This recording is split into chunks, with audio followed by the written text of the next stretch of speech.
Hello, everyone. Welcome back to the Rich Souls podcast. This is your host, Saara. And if you're a new listener, welcome. If you have listened before, welcome back. Either way, I'm so glad to have you here and to be recording a fancy intro.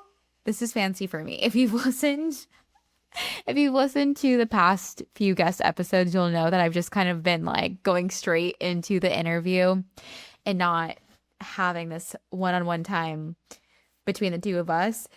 But I got feedback that some folks want to hear more from me. So here I am delivering. And if you ever have feedback for me on the podcast, please feel welcome to leave a comment wherever you're listening to this, or to just reach out to me on any one of my socials that are linked in the description of every single episode. I would love to hear from you. But with that, today's guest is Jack Moses. Jack is a creator slash just general businessman. And the reason that I wanted to have Jack on is because he is both a man and a person who is into the mystical. And I find that that combination is not super common, especially when a man is able to take mystical concepts and apply it to real world outcomes. Jack, I feel like, does that and does that very well, and to a point that he helps other people do that. And in doing so, he's built a fairly large audience, and that audience skews male, which is even more interesting to me because it's bringing the mysticism to the mainstream and also to men. And so that's the theme of today's episode, is bringing the mystical to the mainstream. Now, aside from this new intro, there are a couple of new things that are happening with this episode that I'm going to fill you in on, because I feel like I'm just building this podcast very casually, very publicly. And so the first thing that I just want to share is that this was my first time recording with a guest who I hadn't personally known before.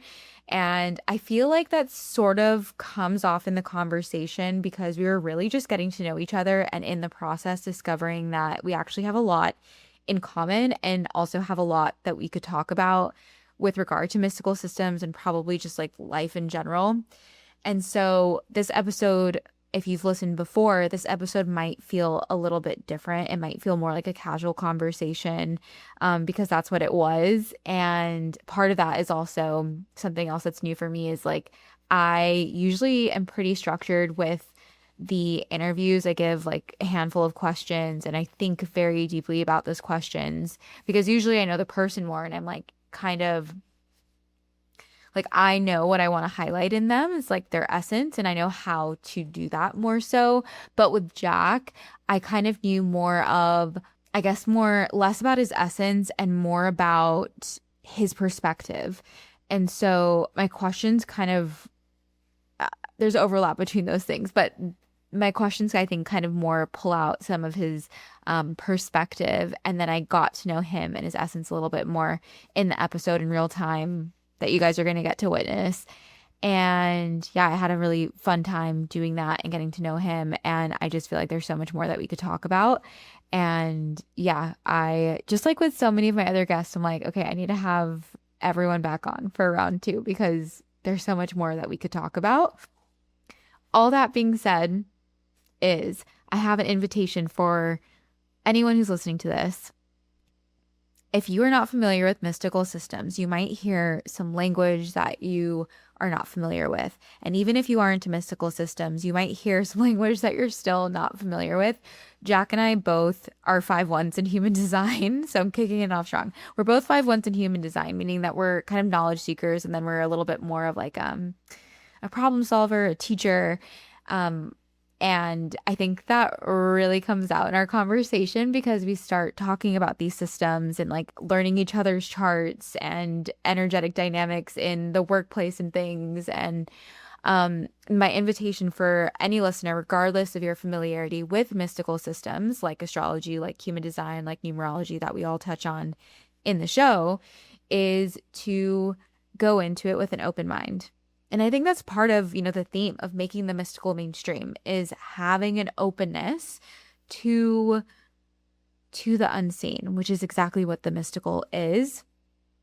But just know that even though we might be saying specific terms like 5-1 or astrology or Leo or Venus or whatever, right? Like, even though we might use terminology that's specific to these different systems and you might not be familiar with it, know that we are talking about energetic concepts and we often describe some of these energetic concepts.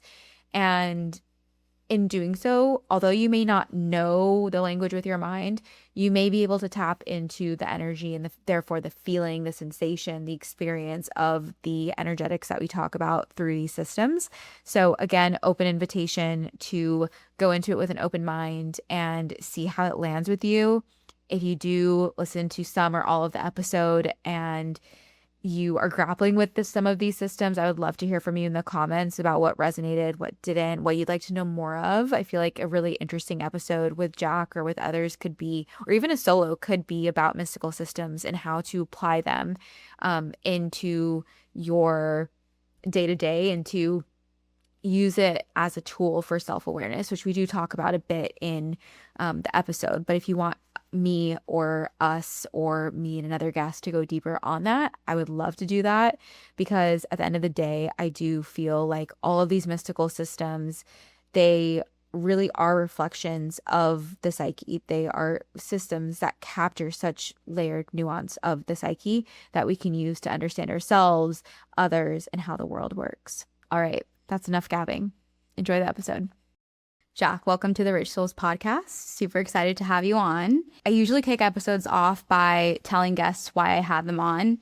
And like I was just telling you, you're my first guest who I don't personally know. But there's still like this kind of like resonance that I think has been happening, which is why we've been in communication a bit over the past year or so. And it was recently that you posted on your story, I forget what you were talking about, but you specifically said, like, basically making the mystical mainstream, like, let's go. And I was like, yes, this is what we should talk about. And so here we are today, hoping to talk about that with you. With that, I'm going to ask you first question for anybody who doesn't already know you. How do you describe what you do? Thank you for having me. It's a great way to start my morning with this chat. But as far as how do I describe what I do, it's difficult sometimes. It depends who I talk to. So if I talk to you, you'll understand more naturally because we're in the same space that, like, I'm a creator, I'm a writer, I do podcasts, but I run programs in the background, I run retreats, etc. I could kind of just say I'm a creator, even though that term has its baggage and is kind of cringe sometimes, but I think the essence of the word is actually beautiful. If I meet somebody traveling, I have decided that I don't really explain. If they're not in this space, I'm just like, I'm a writer, and that's all I'll usually say. I'm a writer. And they'll be like, what do you write about? I'm like, whatever I want. And they're like, what does that mean? I'm like, I just write on Substack. And I try to keep it like very simple and minimal, and I don't want to over explain because it can be complicated. Like, I told some guy like last week, I met him in the food court, that I was a performance coach, and he just could not wrap his head around it. He's like, so you just like hype people up before they do sales calls? And I'm like, no, like, just don't worry about it, never mind. So it's the intersection of those two answers. Awesome. And yeah, I think the essence of the word creator is actually ironic. I was thinking of this recently, of this whole term creator that's been applied to like influencers over the past 10 years. It's now very ironic that people probably subconsciously chose that term, because truly, especially moving into the new paradigm, it's like, oh, this is like creating online or wherever is a manifestation of everybody's creatorhood. Yeah, I hadn't thought about it from the perspective of it was kind of chosen by the collective unconscious, you could say. But yeah, it is exactly what it is. And creator is such a broad term. It's like you could be anything under the bucket of creator. That's why I said it could be cringe, right? You could say, and I'm not throwing any shame, I'm just saying different examples. Somebody that does OnlyFans is a creator.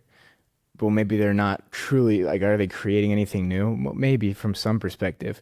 But then somebody who goes and builds, let's say, podcast like yourself. Like that's definitely being a creator. So it's such a broad spectrum of the word. It's why I usually wouldn't tell somebody randomly traveling I'm a creator because it's like you or cringe. But if you are connected to that source, then you understand the deeper meaning of that word creator. I think I heard you talk about this at some point, but what Naval Ravikant talks about with creators, or not creators, but like with, I think he specifically references it as like content creation or media creation. Can you talk a bit about that and how that parlays into the people that you serve and your role in general in the creator economy? Yeah, I mean, content is so powerful, and it's so powerful from the perspective of maybe in resonance with your podcast and the theme, finding people that are at your soul resonance or your same frequency, you could say. Because I've been creating online for the last 4 years or so. And I would say at this point, 90 to 95% of my friends are from the internet. So I still have friends from before, of course, but most of the people that I talk to on a daily basis travel around the world and live with, hang out with. Like I have 3 friends right now visiting me in Koh Phangan and in Thailand, and like I know all of them through the internet. So it's been powerful from a business and freedom perspective, which is why I started in the first place. But the real beauty of it has been the soul tribe connection that I've made with all of these people around the world. Okay, on that note, it reminds me of the article that you put out. I think you put it out today or yesterday, but it was referencing the currency and just like the ties between money and water. I think you put it, or like rivers, but there's specifically the marketplace that you highlighted in your latest article. Can you explain that concept a bit? Sure, yeah, and I can tie it in with the friendship piece as well. So I think we have this negative connotation or outdated connotation around business where business means I take from somebody else and it's just transactional, it's just money.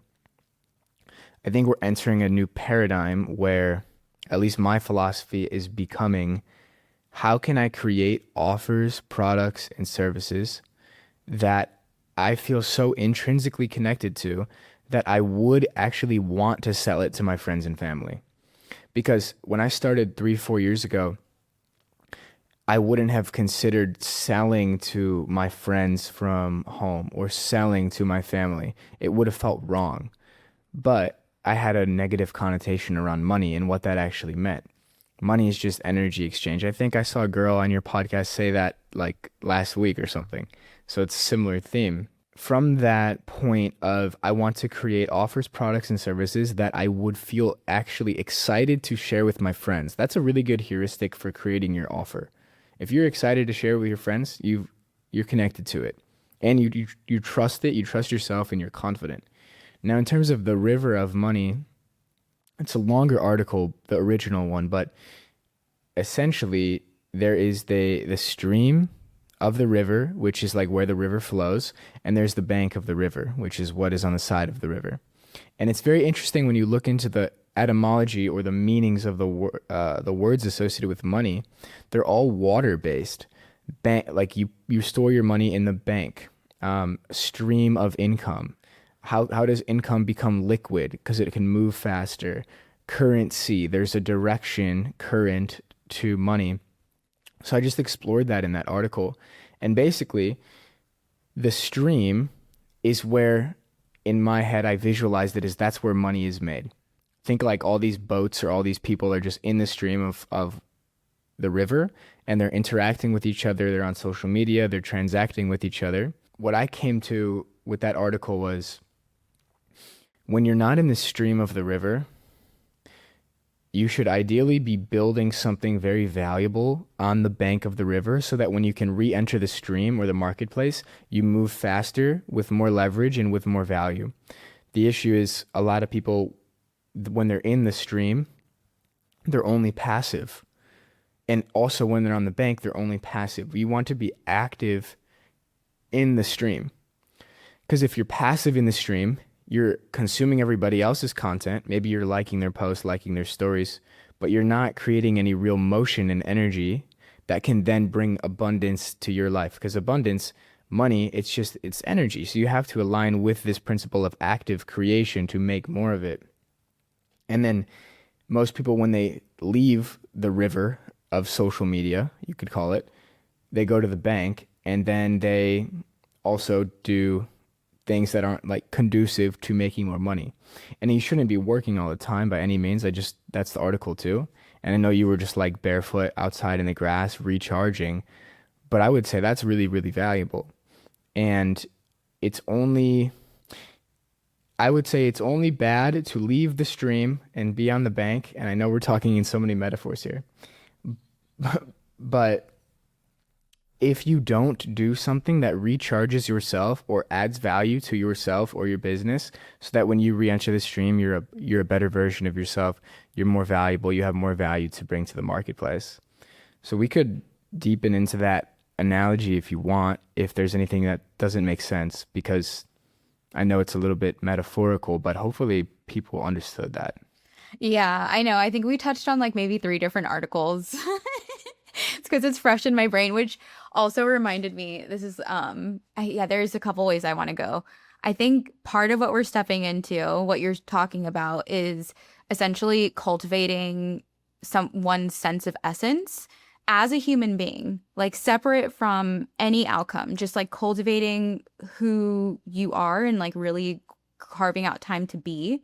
And in that, channeling your essence into whatever you create, and that creating value, which in turn brings back money to you, brings in revenue, which I think is one of the other metaphors that you had in the article. And so I want to backtrack for a second, because this is why this was the catalyst of why I wanted to start recording, but I forgot to ask my question, which is to kind of encapsulate some of your essence a little bit and to do that through energetic systems. So I usually ask people what their human design is, specifically their type and their profile, and then their authority if they know it. And then I know you know a ton of different systems, so why don't you also give us your primal triad in astrology? And primal triad is sun, moon, rising. Mm-hmm. Do you want to try to guess my human design?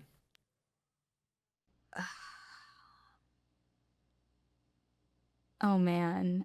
I'm torn between projector and generator. Nope. No. Okay, then. No. It's a manifesting generator. Oh, really? Okay. And you? I'm a generator. Okay. Nice. Yeah, yeah.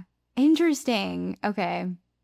I think I have to just learn more about you then, because usually I can like feel when somebody's an MG, because there's like a lot of very dynamic energy. So maybe that'll come out more because I feel like you're just so consistent. At least you appear so online with what you talk about. And yeah, see, so maybe it's a part of the brand. No. Well, you come off that way through your to brand. be consistent. That's cool. I mean, literally for the 2 weeks I've been here in Thailand, I have not had any system. I have no system. I just follow what do I feel is the highest leverage thing to do in each moment. And sometimes that's work, sometimes it's swim in the ocean, but I'm not like super structured. I can be if I need to be, but it's not my essence actually. Like if we go into some different systems, Vedic astrology, I'm very water based. I'm like all Cancer and Scorpio. So flowing. Numerology, I'm 5, which is like adventure, change, freedom of movement. Now, the Western astrology, are you good at guessing? Do you want to try to guess that one? Well, you already told me that you're Sag rising in Western, I think. Yes. Do you have an earth sign in your sun or moon? I have no Earth in my whole Western chart. Oh. Like not See, one Earth placement. That's so why also I don't have a interesting. system. Well, maybe then it's the polarity, because I just feel like a stability from you. And I haven't, like I said, I wouldn't have guessed the MG, which is then giving fire or water. Wait, real quick, in your in your human design, are you a single definition chart or I'm person? a quadruple split. Is Whoa. that what you're? Yeah, yeah. I learned I've that. never even heard of that. It's a lot. Yeah, and I'm an emotional authority. It just means I need like a lot of time to process things. Me too. Um, oh yeah. So what's yours? I'm a split definition. Okay. But sometimes when I'm with somebody that's a single definition, their field brings me into more coherence. So I was wondering if you were single because I feel Mm. like very clear. Oh, and well, it might be the quad split. Okay, we're getting into such, I feel like 1% of listeners are going to understand what we're talking about now. But yeah, the quad, I mean, it's interesting, right? Because with the definitions, it has to do with the auras and how our auras mingle with one another in part, where I think it's like filling in the channels, but it also has to do with our auras. So it might be that because I have the quad split, I technically like, or even some of our channels slash centers might have some overlap. Granted, our auras are not interacting technically because we're digitally calling in. I don't I know. think they are. Yeah, they definitely, I mean, new paradigm stuff, right? Um, Yeah, I mean, the quantum stuff, it's like the computer, it's just the vehicle, but the quantum fields are interconnected. So I yeah, definitely feel people's energy on even through the phone. yeah. Well, that's same, and that's why I'm surprised I couldn't tell you're an MG. But again, I think you've been building your brand for several years. You know what you're doing, and part of that is consistency in different ways. Like your brand is so consistent. Like I love that your images that even incorporate your branding colors. And the style of them, and like you're very consistent with you're like a content machine, it seems like. Um, okay, let's go back to first, before we go to astrology, tell me your, if you know it, your authority and your profile in human design, and then your astrology, and I'm not going to guess clearly. No, it's okay. My authority is solar plexus, and Okay. my profile is 5-1. I'm a 5-1 too. That's like part of what I Nice. wanted to start recording. That's why I was studying everything. I was like, oh yeah, this is just my one coming out. But so you're an emotional authority then. Yes, I believe Yeah. so. Okay, and then your sun and moon in Western astrology. Sun is Leo, and moon is Aquarius. And Aquarius is much more like Oh wow. if you read my writing, it's much more Aquarian. If you look at my Instagram, it's much more Leo Sagittarius, which I actually want to lean into that. I got advice from a really good astrologer named Andre Topley on Instagram. Shout out to this guy. And he's like a personal branding astrologer. And he's like, well, your moon is what you like, but your Sagittarius is what, or sorry, your rising is what is people's first impression of you. So he's like, your blue color scheme, transcendence, substack, it's all very Aquarius. It's all very like kind of futuristic in some way. But people are going to actually be attracted to your stuff if you can lean into more of the Sagittarius, which is like the adventurous side, more colorful, more light side. So I'm like, oh, that's very interesting because I've been feeling a pull to like maybe start doing Instagram a little bit more, but I don't want to make it cringe. That's my heuristic. Ooh. That's the Aquarius probably too. Like I think this is just my perception, but I think a lot of Instagram is super cringe, in my opinion. So I'm trying to think about if I'm gonna start creating on Instagram, how can I do it in a way that's like is real, is authentic, is true to me? Okay, I want to get into the meat of our questions, but before I do, I just realized a huge giveaway of you being an MG is your traveling. I should have known. Okay, I'm gonna go to the questions. So, something that I find really interesting about you, a couple of things, is one that your audience, correct me if I'm wrong, but skews male. Is that accurate? Probably slightly, but I would like Ah, if I look at demographics, like YouTube is like mostly, I think it's like 70-30. I haven't looked into it so much, but just from what I see, it's probably mostly men, but it's not that much as you think. It's probably 60-40, okay. 70-30 maybe.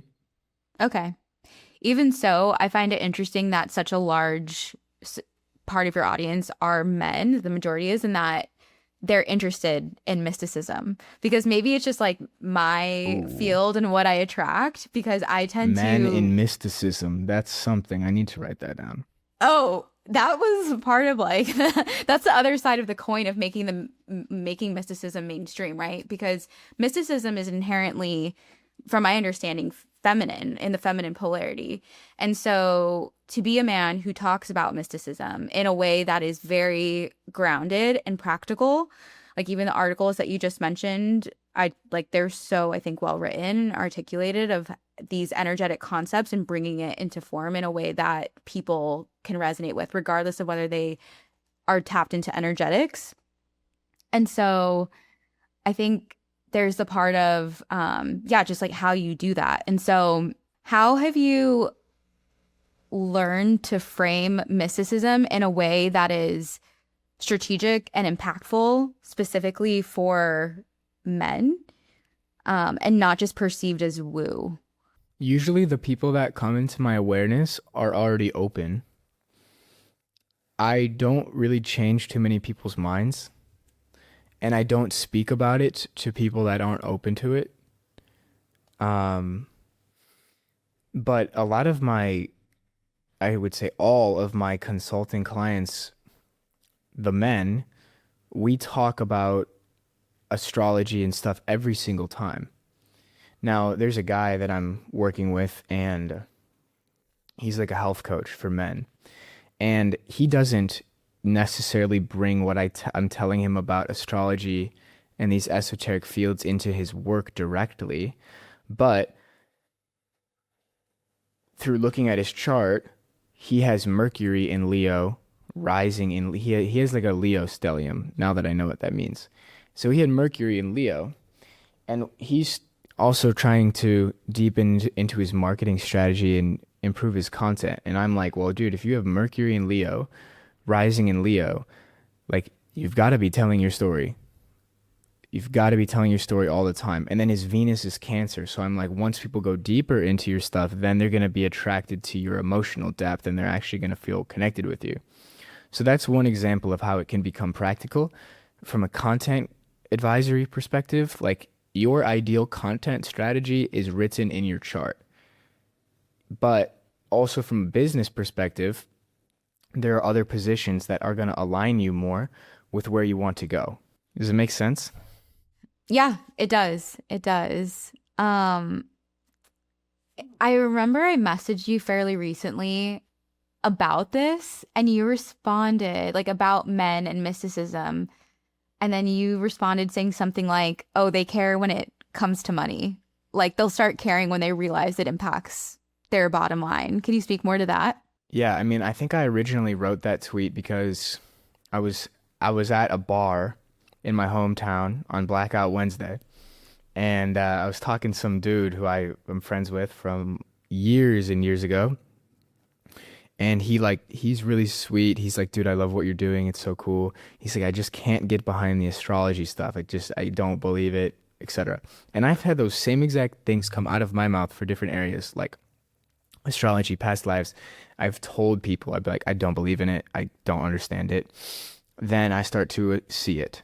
But what I said to him in that moment was like, yeah, I mean, I didn't think it would be real either, but I started to realize it could help me make more money. That's a very superficial way to say it, right? And this is where some people would be like, witchcraft, or like, this is demonic. Like, you shouldn't use astrology to make more money. That is against religion. That's why I say it on the surface as, yeah, astrology can help me make more money. And then he kind of opens his mind. He's like, wait, how? Like, what does that mean? Because it's meeting him where he's at in terms of his interests.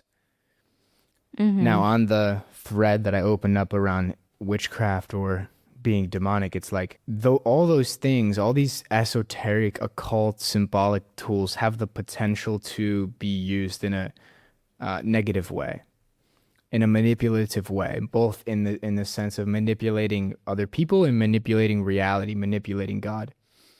So I personally, I can only speak for myself. When I use these tools, they are tools to align closer to God or to essence or Mm-hmm. to truth, right? If I say to somebody, yeah, like your Mercury's in Leo, like I think it would be really good for you to make content where you're sharing your story. Well, if his chart is a mirror or reflection of his natural essence, then we're just trying to move him closer to his natural essence based on the symbol that's presented to us. So that's my long-winded answer to say you have to meet people's curiosity where they're at. Like I wasn't even interested in spirituality years ago before Dan Coe introduced it to me through his writing. Oh. He was actually the Mm-hmm. first person that like one of the first people that kind of prompted me into like what is spirituality? Oh, wow. Did he talk about systems or just spirituality in general? System oh like any of these systems? Mm-hmm.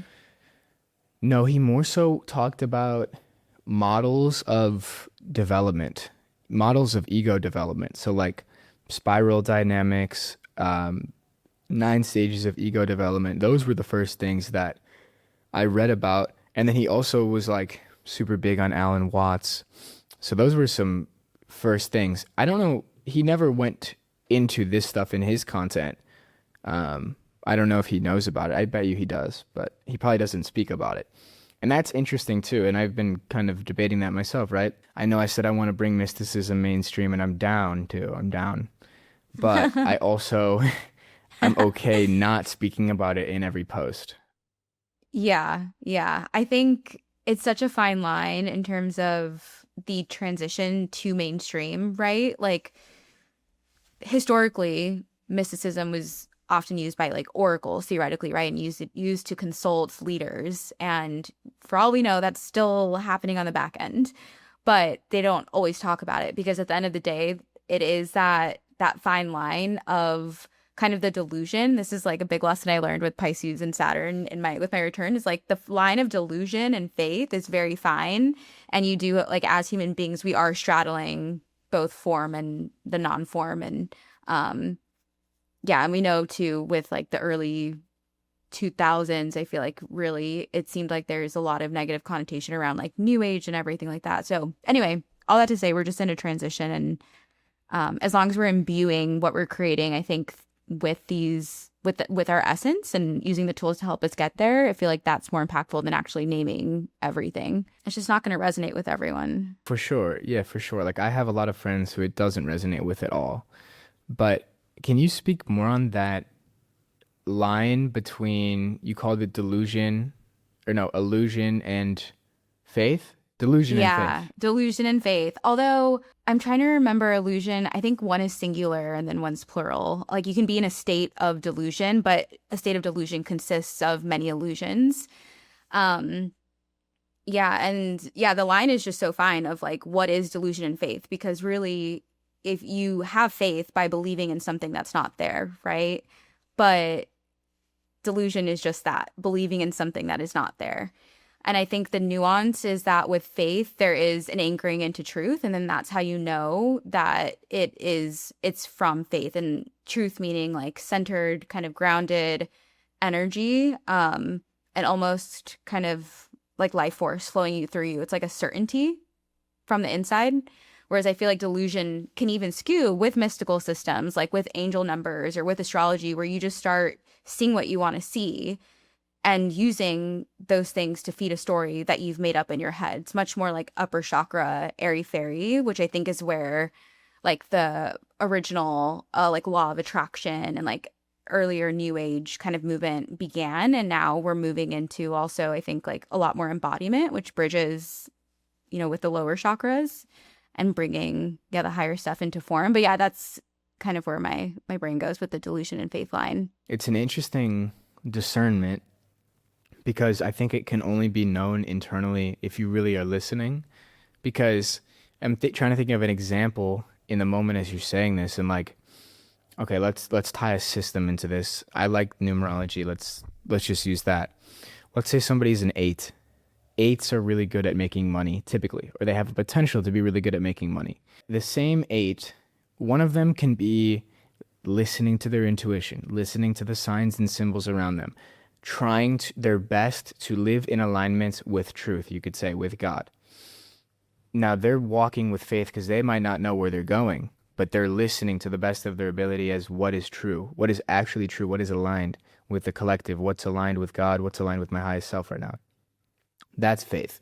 Delusion would be that same eight just goes and hangs out at a bar all day, every day, just drinking beers, like smoking weed. And he's just like, oh, I'm an eight. I'm going to make money. I'm going to be rich. And they're just deepening into their delusion because they're not listening. They're not listening to both within and without. Again, I think it comes down to, I mean, that's like the self-work, right? It's like integrating within the self so that you are both tapping into your divinity, but then you're also out in the world, like we were talking about earlier, and yeah, living life, because that's what we're here to do. So, what do you think the competitive edge is that tapping into mysticism brings to business and life in general? There's a lot. There's understanding of self and others at a deeper level. Like me and this girl who is here in Copenhagen, she's really successful in her business. She's a really good writer on Substack. I wrote a post about her like maybe 2 weeks ago that she uses astrology, but she doesn't talk about it. And because business is just a game of with people, it's just applied psychology, you could say. Applied psychology and personal development. She is so good at business because she understands people so well. And one of the tools she uses to understand people is astrology. Mm-hmm. That's one angle. The other angle could be energy, right? Like, I feel like I'm living in pretty close alignment with who I'm supposed to be. I'm not perfect, but I'm living in a very close way to my natural essence. And so when I am in that purpose, you can call it dharma, you could call it mission, whatever it is, like I can go 5 hours of sleep and I'm not tired at all throughout the day because I believe I'm doing what I came here to do. I'm doing what I'm meant to do. And again, I'm not doing it perfectly, but I'm attempting to, and this is where astrology comes into it, and all of this is like, what am I here for? What's the mission? What is the soul's mission in this lifetime? Why did I incarnate here? If you can get in touch with that depth, well, now in your daily life, your energy is going to be through the roof because now you're channeling a universal energy rather than just your own individual willpower and ego. So those are the two things that come to the top of my head is why it would be beneficial. I'm curious to hear from you too, like, because from my understanding, you have a job, right? Like you do some type of job. Yeah, I feel like you asked me this at some point. You're like, you're a creator, right? And I was like, I mean, I make stuff on Substack. Like I have a podcast, but I technically freelance now. So yeah, clients based, but What type of freelancing do you do? growth and ops oriented. So Okay. like creating systems and then yeah, like business development in different areas. But yeah, I was doing it for corporate. So ironic for a public affairs firm that served governments as like I'm so mystical. It's like crazy that I was working in government for like 8 years. And then now I'm working on the same like similar things, but for more conscious companies. Nice. It's like people working on like elevating consciousness, which is awesome. But yeah. That's really powerful. It's interesting with the government too, because we would need more people like you in the government, I know. in my opinion, in the long run. So maybe that's a path. But Maybe. do you notice a competitive advantage doing this type of work with call it a mystical perspective? Yeah. I mean, so like kind of the bucket of what I do is it's like fractional chief of staff work, which is basically like figuring out whatever challenge is coming up within an organization and like hacking it and being a leader on it. And part of that, and I've seen thought leaders who like own fractional chief of staffing agencies and things talk about this of like the thing that founders are looking for in their counterpart because essentially a chief of staff is like the second brain and right hand to usually a CEO, but can be just any executive. And like part of that is being able to read people really well, right? Being able to, like being able to perceive how your CEO would want something, to be able to recognize patterns within the organization, and therefore identify gaps and challenges, and then also be open enough to have the imagination to like have solutions for that.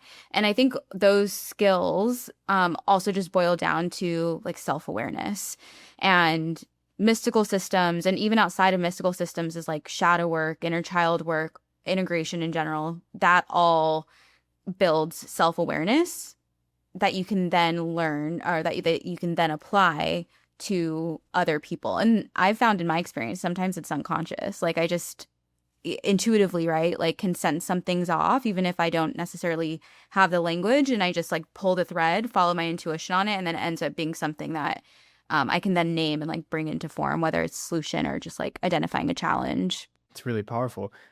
How long have you been operating from that way? I feel like I've been like this since I was a kid, but within a business context, like the last 9 years or so. Yeah, it's definitely a competitive advantage, like being able to read people. Like I can kind of tell even like within a team if somebody's like not really a fit within like one conversation. I don't usually listen to that. I'm like, let's give them some time. You just secretly look at their birth chart.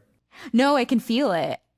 I can feel it. No, I I know, think I'm it's the kidding. Scorpio. Oh, yeah. I think it's the Scorpio. It's like very perceptive. And so like a part of the things that I've been working on is like, I don't have to know the why or the logic behind my intuition in order to at least test it out and honor it in a little way, and then see where that goes instead of just denying it. Yeah, the intuition in business it's unconventional, but I think it's where everything is going. Like we've lived in this world where it's so materialistic and intellect dominant that, and at first, like when I do coaching with people, some people are like, what's the entire game plan? What's the entire strategy? When I start coaching somebody, it's like, okay, what's our goal? Okay, we have a somewhat idea of a goal, try to get as clear and as many levels as possible on that goal. And then the way to get there, we don't know. I'm like, I'm not going to sit here and say, this is exactly what you need to do, because that's throwing you into a mechanical structure that might be misaligned with who you really are. Mm-hmm. Right. And this is the whole thing about like a lot of courses, a lot of course creators, a lot of online marketing gurus. They'll tell you, follow this system to get this result. Well, who's to say that the result is good for the person? And who's to say the person's psychology, astrology, energy fits in the system?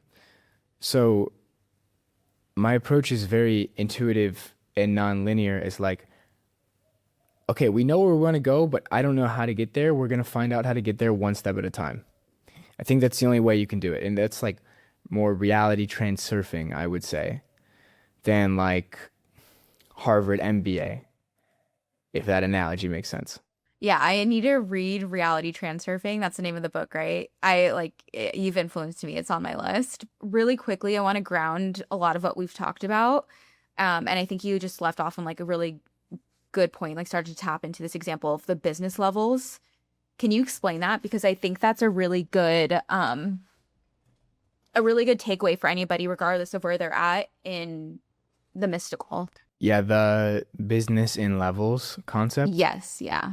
Disclaimer or credit to where credit is due. The concept of levels is from a author called Frederick Dodson.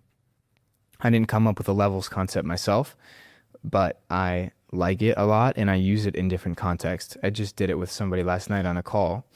But levels is a very simple way to take stock of where you're at and understand where you want to go and where you don't want to go. So right now you have a level 5 reality, which is your normal life. If you go down one level, it gets a little bit worse. What would that feel like? What would that be like? What would it look like? It's level 4. If it got even worse, that's level 3. And then you can start to define and discern between energy levels at each level. And remind me, I'm going to give an example at the end. And then as you go back up, 6. Okay, it's a little bit better than it is now. What would start happening? How would I start acting? What would I start doing? What would my energetic state be like? 7. Okay, things are going even more incredibly. What happens to my body language? What happens to my posture? Level 8, etc. So you can use this sliding scale to discern how you can improve in a very basic way. So for me, I did an exercise from his book called The Upscaling Method a few days ago.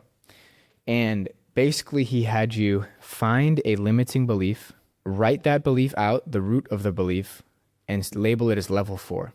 Then bring it down to 3, write out your entire life if that belief was true at level 3.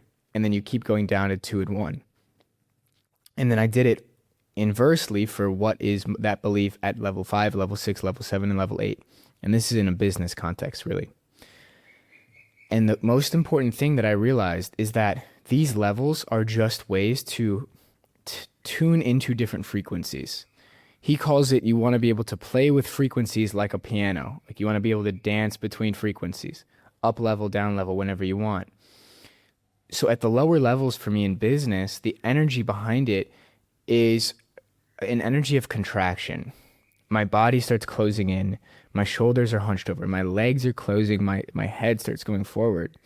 Versus at the higher levels, 5, 6, 7, 8, I start sitting back, I start relaxing my shoulders, I start being more at peace.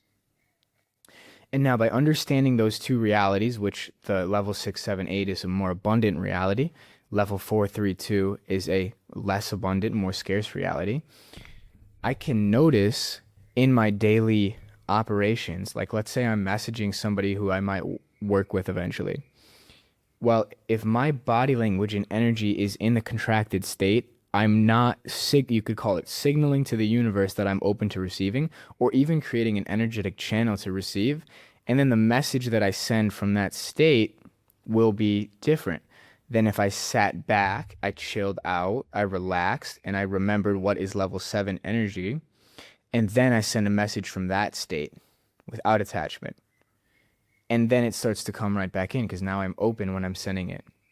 And even the words that you will choose to use in your content, in your marketing, in your messaging, in your sales will change based on your body language. It's a very interesting exercise. If you try to send the same text hunched over versus if you send the same text seated back, you will start to say different words. That makes so much sense actually because of just being grounded, right? It's like when you're grounded, you feel like steady, certain, neutral almost. And yeah, it's an energetic, it's a physical to energetic posture. I'm going to give you my closing questions. I feel like we barely scraped the surface and we could talk about so many more things. I know. But for now, what makes your soul feel rich? The first answer is people, but then I'm like, has to be a little bit more specific than people. I like helping people see their potential. No matter who it is, it could be my friend from home, it could be somebody I'm doing coaching with, somebody I meet. It's like, and this is why I'm interested in the astrology and all this stuff. Anyways, it's like, I'm not interested for its own sake. I'm interested because of what it can help somebody with. And I think everybody has a higher potential than they have been taught to believe.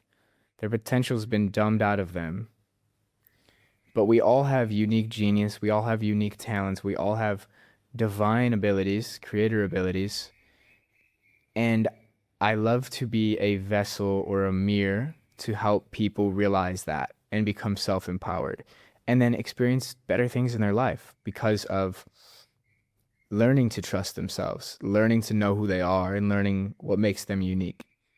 So I think that's it. And then I just love like community, like in-person community for sure. Okay, and what is your essence? What is the essence that you bring to the world? Does that mean like my unique flavor or? Yeah. Yeah, like Okay. how would you describe your essence? Think like I can use adjectives. Yeah, go for it. There's like a playfulness, there's an electricness, I would say. It's not always like that. There's times where I'm not like that, but I'm trying to think like how do people perceive me? I think it's Unique, more about interesting. no, I think it's It's more essence is about for within. it's you. It's like what does it feel like? Yeah. Mm, And so I feel like it was almost in your answer about what makes your soul feel rich. yes. I feel like the word would really be playful and joy because, but also like very deep and contemplative. It's that intersection because like sometimes I'm sitting here thinking very, very deeply for a very long time, just pondering. Other times I'm just hopping on my motorbike and driving around this island and I'm just laughing. I'm like, this is fucking crazy. So it's this intersection of like being very, and you could probably see it in the content. Like sometimes I'll make memes in the content. Sometimes I'm talking about the deepest stuff. It's like this balance between both, but I think both are a big part of me. So thank you for having me reflect on that. Yeah. Yeah, I'm recalling a funny James Bond meme that you had in a recent article. Yes, this is true. I've been very into James Bond. Literally I woke up this morning like 10 minutes before we were going to record and I got on the motorbike, I drove to the coffee shop and on the way I was listening to James Bond soundtrack. It just gets me going. So I was like, "All right, here we go. It's time to get on the mission." That's honestly many people's dreams, many men's dreams to like be riding a motorcycle in Thailand, listening to James Bond theme music. That is I should make some content around that. It's a good You idea. probably should. That's Okay, fucking last genius. question. I'm gonna write that down. Go for it. Okay, I'm Okay, listening. last question is just where can people find and work with you? Yeah, so on every social media, it's just Jack Moses Zero. If you go to my personal website, it's called thejackmoses.com and everything is there. Like you can click on a link that will take you to Transcendence, which is my ecosystem of businesses, and then there's some other stuff on my one-on-one page. But I'm Amazing. pretty active in my DMs, so message me if you'd like to meet. Amazing. Well, thank you so much for being on. We might have to do another one because I literally have like 10 more questions just this time that I could ask you. But it's been fun. No, I'm definitely down. Thank you for hosting. You're an incredible host. It was really fun. Thank you. And yeah, we can maybe do the second one in Austin in person if and when I'm there. Ooh, that would be fun. Yeah, that would be awesome. Amazing. Well, have a great day.